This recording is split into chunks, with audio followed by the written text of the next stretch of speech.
The Food and Drug Administration has now given the green light to pharmacies like CVS and Walgreens to dispense the abortion pill by prescription. And pro lifers are planning protests at these pharmacies in the coming weeks and months. Will it be effective? Will these protests keep these pharmacies from dispensing the abortion drug? And does the pro life movement have the endurance, the staying power to make this effort effective? We'll have answers today on the Mark Harrington Show.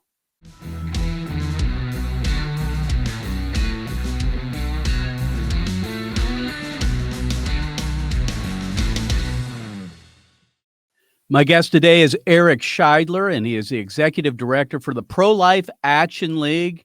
And we're going to be talking about these protests that are going to be happening here in the next few weeks at pharmacies across America that are going to be dispensing the abortion pill. Eric, thanks for being on the show. Great to be with you on this really important topic. So, Eric, you're part of a coalition that has launched these nationwide campaigns against Walgreens and CVS specifically.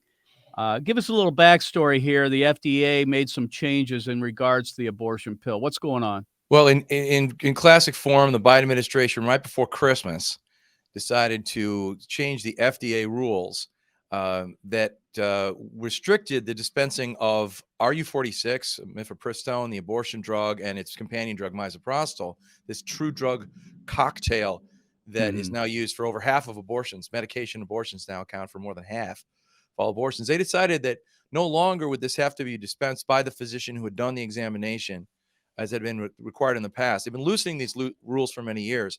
But they finally decided that any pharmacy in the country can apply for a license to dispense this true drug combo and become basically abortion facilities. And much to my surprise, though perhaps I was just being naive, Walgreens and CVS, the two major pharmacies in America, decided to announce their willingness to become abortion drug providers, essentially. Right. And that's disappointing. I would have thought they'd want to stay the heck out of the abortion issue. It's still pretty controversial. Maybe they've been confused by the backlash to the Roe v. Wade reversal in the Dobbs v. Jackson decision. Maybe they think Americans gung-ho for abortion in a way that we know they aren't. This is just a kind of momentary hangover from that massive ruling. People still getting their heads around it. The dust is going to settle, and the American people are still very largely uncomfortable with abortion and don't really want their local pharmacy to be an abortion facility. So we've called for nationwide protests at these locations on February 4th. If you go to stopabortionrx.com, you can sign on, find a local protest near you, or lead your own. So to make it clear, though, the abortion drug, that regimen, is not over the counter. They still need a prescription, right? That's right. There's a lot of confusion about this, and some of it is kind of our own fault as pro-lifers. We've spoken very sloppily about other compounds like Plan B, which is a contraception that you're supposed to take after the actual act of sexual intercourse. Generally acts as a contraceptive, has a potential to act as an abortifacient. How often that really happens is a little unclear, but a lot of times we've talked about Plan B and Ella, these emergency contraceptive pills, as they're called, as if they are abortion drugs. They really aren't. Maybe they cause abortions, but this is completely different. This is a drug that's designed specifically and only to cause an abortion. Mifepristone was developed as an abortion drug by Russell Uclaf, if I've got the pronunciation correct, a French corporation, and it's their 486th drug. That's why it was called RU486 for so many years. Mifepristone is the more generic name. The way that drug works is that it cuts off progesterone in a woman's body. Progesterone is an essential hormone to develop the lining of the uterus such that the unborn child can survive initially as a multicellular embryo, and then eventually in the amniotic sac as a fetus. The endometrium provides that nutrition for the placenta and for the child to live off of. So mifepristone destroys the endometrium by withholding progesterone from the woman's body. Then misoprostol causes massive uterine contractions that expel the now dead baby from the Hmm. body. Sometimes a Yeah. baby survives, and women are passing a little wiggling embryo, which freaks them out, as you'd imagine. Very often, whether the baby's alive or not, they see the baby. They see the tiny little embryo, tiny little fetus, depending on the developmental stage, and it's extremely traumatizing for them. So it's a horrific procedure, very painful, and causing a lot of trauma. But the abortion industry is pushing in that direction very hard. So, friends, if you want to get involved in the protests, you can go to stopabortionrx.com. I'm talking to Eric Scheidler of the Pro Life Action League. Eric, the pro life movement has been involved in boycotts and protests over the years. Of course, we protest different pro abortion events often, and I know you guys as well do that. But when it comes to corporations, we have not been all that successful. I can speak specifically here when it comes to Stericycle, which we waged a campaign against Stericycle for several years. We got them to moderate their position a bit, and we invested a lot of time and effort, and you joined us in that, Mhm. to get them to move a bit, but they are still, unfortunately, picking up, hauling so-called medical waste from abortion clinics. That's been my experience. We're talking about huge corporations here, CVS, Walgreens. I think a lot of people, including myself, are skeptical Mhm. that we can change their behavior when it comes to this becoming an abortion clinic, as you say. How do you address that? Because there are a lot of people saying, "Oh, why are we doing this?" Yeah, well, for a couple of reasons. Yes, it's true. It's very hard to have a successful boycott of anything ever, and we've had many unsuccessful ones. We've had a couple successful ones. One I would point to is the American Girl Doll Corporation when they partnered with a Yeah. firm called Girls Incorporated that was aggressively pro-abortion and pro, gay marriage and all the rest of it, pushing girls in weird directions. Um, we could go down the rabbit trail, that whole story. But long story Sure, short, there's a American Girl backed away from that partnership and had to kind of do damage control. Now right, American Girl is promoting transgenderism, so God knows where that corporation's headed next. But right. that was very successful way back in 2005. We got them to quit that partnership. But of course, they only had at that time 3 stores: Chicago, Mm, New York, and LA. We went to the New York and Chicago ones with our protests. In fact, I'm not even sure the LA store was open then. So it was easy to target them and make them really feel the heat. There are thousands of Walgreens and CVS locations, thousands of them across the country. We couldn't expect to protest at more than a handful of those. However, there are a couple other angles to this when it comes to Walgreens and CVS. The process for getting one of these licenses to actually dispense these drugs is pretty arduous. So we won't expect to see every pharmacy becoming an abortion facility, and nothing close to that. Um, so our protests can have the impact of convincing them, you don't want to come here. I mean, if you go to a particular location of Walgreens and there's a protest there, they're not going to want to pick that as one of their abortion centers. All right. no. So we can knock out the ones that we go to. We can convince them not to try to circumvent the laws of a state like Florida. Governor DeSantis has made it clear: you dispense abortion drugs here, Walgreens or CVS, you're going to be criminally penalized for that, for breaking Florida law. So there's Mhm. that element to it. We're backing up those pro-life states, the legislatures and governors, if they want to get tough Right. with the pharmacies. Well, they're doing Um, that in Ohio. As far as we can tell, the abortion pill cannot be dispensed at these pharmacies. That's not going to prevent some from protesting them, which I think is yeah, fair because we it's in a want, yeah, corporation. It's across the exactly. board. We're encouraging people to protest in the pro-life states, because they need to know Mhm. pro-lifers care all over the country, not just, we don't. Floridians and Ohioans care about abortion in Illinois Mhm. and in New York. Mhm. We don't want Mhm. those abortions taking place either. And Floridians are saying we don't want to shop at Walgreens anymore. People are telling us they're cutting ties and boycotting those stores. So, do you guys, the coalition that is, and others in the pro life movement, have a long term strategy? I know it starts out with the protest, which is initially just drawing awareness to the Yeah, problem, trying to get pressure focused on CVS and Walgreens and any other pharmacy that might think to do this as kind of a warning shot, if you will, over the bow of these right. corporations to say, you don't want to go there. This is bad news for you guys.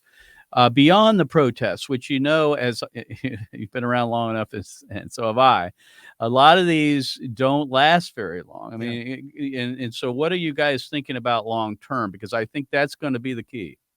Well, I think you're right. We've got to have a long-term sustained operation, and that includes boycotting, I think, sadly, Yeah, which is tough to do. And I it think the is. boycott has been slow to get off the ground. That hasn't been our main focus. We're really focused on this public action.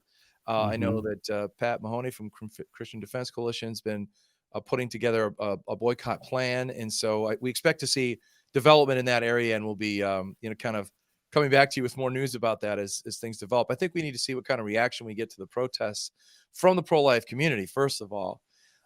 Something else to bear in mind about these protests, though, is that Walgreens and CVS aren't the only pharmacies. There's Walmart, there's Jewel Osco, there's Kroger, and seeing Mm. protests at their competitors' stores may convince them to stay the heck out of it themselves. And so far, they have. We haven't seen Walmart make a big announcement or anything like that. So that's one of our goals as well, is to keep other companies from joining in as well. Because I think mostly, Mark, I think mostly what this is about is normalizing medication abortion. In Yeah. practice, I don't think a lot of family physicians and OB-GYNs are going to want to write these scripts. They've never wanted to scrape out the uterus and kill an unborn baby. They've always been Mm-mm. willing to recommend that, but have someone else do the dirty deed. Mhm. That's why the abortion industry has such a hard time holding on to abortionists. They don't want to, doctors don't want to do it. Will they write Right. the scripts? Maybe they'll be more likely to, but I think mostly you're still going to have people going to Planned Parenthood. Planned Parenthood wants to profit off these drugs. I think Right. their enthusiasm for this is public and not really in their heart of hearts. I don't think they want that much abortion taking place anywhere else. Well, corporations like this hate bad publicity. I mean, they survive on the good name of their companies, and so anything you can do to put some shade on them Yeah. is going to affect them. They'll be talking about this in their boardrooms. You Yes. can bet on it. In And I fact, know we're I going to saw be, Live Action is actually going to be going to one of their, I think it's one of their board meetings there in Los fantastic. Angeles, that Walgreens is having. I think those are the types of Yeah. things that we have to begin to think about. As you know, we pressured the CEO and the and the board of directors of Stericycle. These are the types of things that we've got to think about doing Yeah. sustained over the next several years to try to beat this back. But beyond that, I mean, the abortion pill expansion, and you said it, that 50% or so of all abortions now are done through a chemical abortion. The pro abortion movement is moving at light speed to increase that number. Yeah. They want to go there quickly. They realize that brick and mortar facility, although they'll never go away as long as abortion is legal, they're trying to move away from that to this new model, right?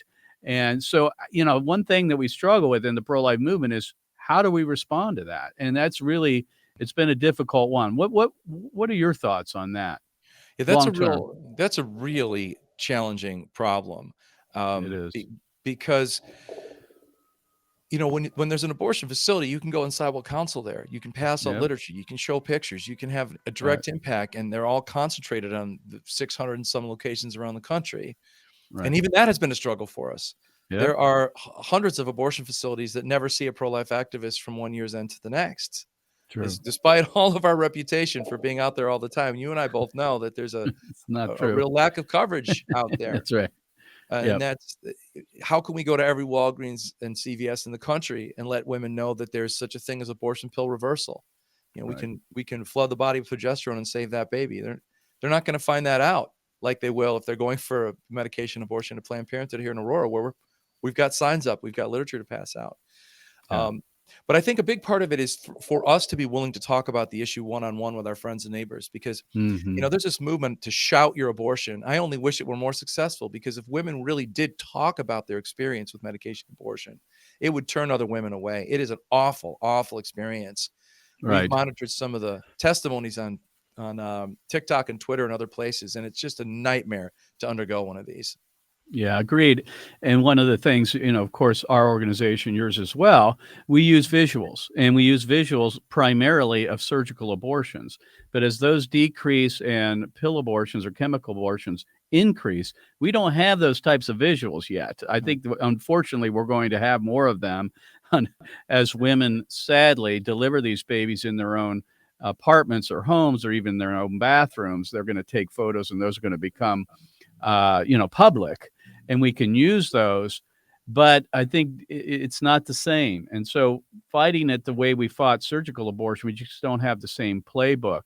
But I agree with you that the discussion is the same. Abortion is abortion. You're still taking the life of a human being, whether it's through a chemical or through surgical means. So it really comes down to talking to people, getting out and discussing this one-on-one in the Yeah. public square as well. And so that doesn't change our mission.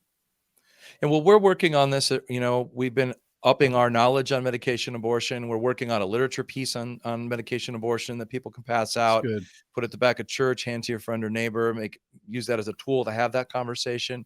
So we have a lot of work to do as a movement to, we've been so fixated on surgical abortion. It's time to recognize that we're in a whole new landscape, post-Roe, Right.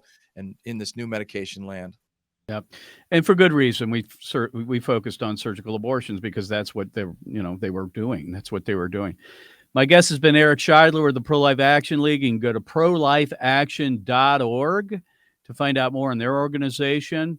And also, if you want to get involved in one of these protests at CVS or Walgreens, you can go to stopabortionrx.com, stopabortionrx.com. The protests will be happening nationally across America in different cities on February 4th. That's not long from here. I mean, it's like a week and a half from today. So you can still register and set up a protest in your own city at your own Walgreens. So stopabortion.com. Eric, thanks for being on the program. Thank you, Mark. It's always great to be with you and to commit ourselves again to this battle that's going to keep on going. Amen. Thanks, folks, for joining us. You're listening to your Radio Activist on the Mark Harrington Show. You can find out more by going to markharringtonshow.com. We're on all the popular podcasting platforms and all the social media platforms. You can pick us up every week on those venues. God bless you. We'll see you next time. God bless you. God bless America. And remember, America, to bless God. You've been listening to Mark Harrington, your radio activist. For more information on how to make a difference for the cause of life, liberty, and justice, go to createdequal.org. To follow Mark, go to markharringtonshow.com. Be sure to tune in next time for your marching orders in the culture war.